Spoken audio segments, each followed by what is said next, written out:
Welcome back. Investigators are still searching for a motive in the Las Vegas massacre, 1 week after the deadliest mass shooting in U.S. history. New reports this morning are suggesting that Stephen Paddock may have had a severe mental illness that went undiagnosed. Former Milwaukee County Sheriff David Clarke is joining me right now. He's currently the spokesperson for America First Action, a Trump super PAC. Good to see you, Sheriff. Thanks very much for being here.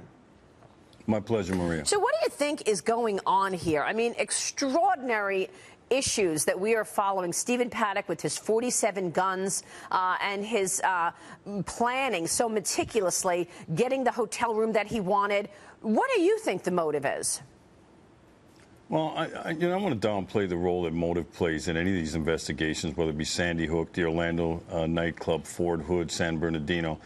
And not so much the why is important to me, but the who. Who did this? I want to make sure, as an investigator, and I don't have inside information on this investigation going on in Vegas, but as a trained investigator and experience, I want to make sure that we get all the actors, the co-conspirators, the people who might have helped plan. Because when we learned the motive of Sandy Hook and Orlando and Fort Hood and San Bernardino, it didn't bring anybody back. Look, 59 people are dead, 500 injured that'll be traumatized for a very long period of time.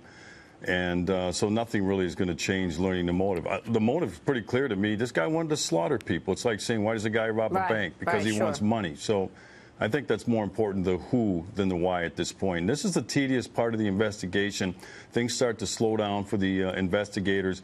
It's like emptying a box of a jigsaw puzzle. First, you have to turn all the pieces upright so you can see it. Then you sort them out. So now they're sorting through the evidence.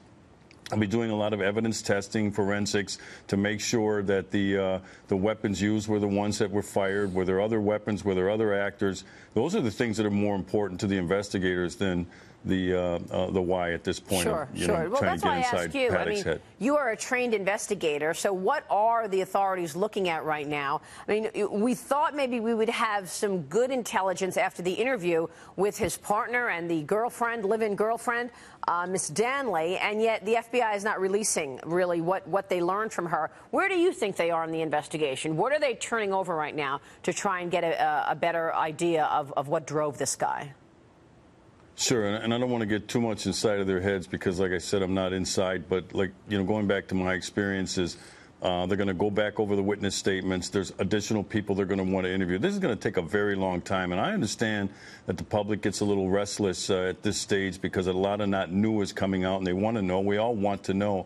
But the fact is we have to let these people do their work. They're good at what they do, both the local investigators and the federal authorities, and they will give us the information when they deem it important and necessary. But the spoon feed and the drip, drip, drip of information, I think, can hurt sometimes because people start to fill in the gaps of stuff they don't know, and then all of a sudden conspiracy theories come out and things like that. So patience is what I always preach. These people are good at what they do, and at some point there'll be a final report as to everything that happened here. Maybe a better motive will be determined, but I still think that motive sometimes in these things is overrated. I think the guy's motive is he wanted to kill a lot of people. Right. No, I understand that, and I agree with that. But we're just trying to understand what was going through his mind at this point. I mean, it was like sitting ducks there. Is there anything that the country should be doing to better protect ourselves, to not have a person be able to get in such a position to go so high up and be able to just shoot in a barrel like that?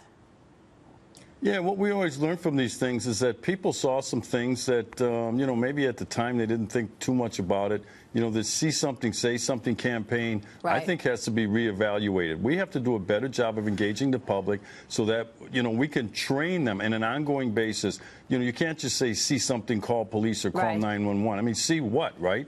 So I think a better job of educating the public. And that will engage them. Until we get the public fully engaged in this, because police are not omnipresent, it's going to be very hard to stop these things in the future. David Clarke, it's good to see you, sir. Thanks so much.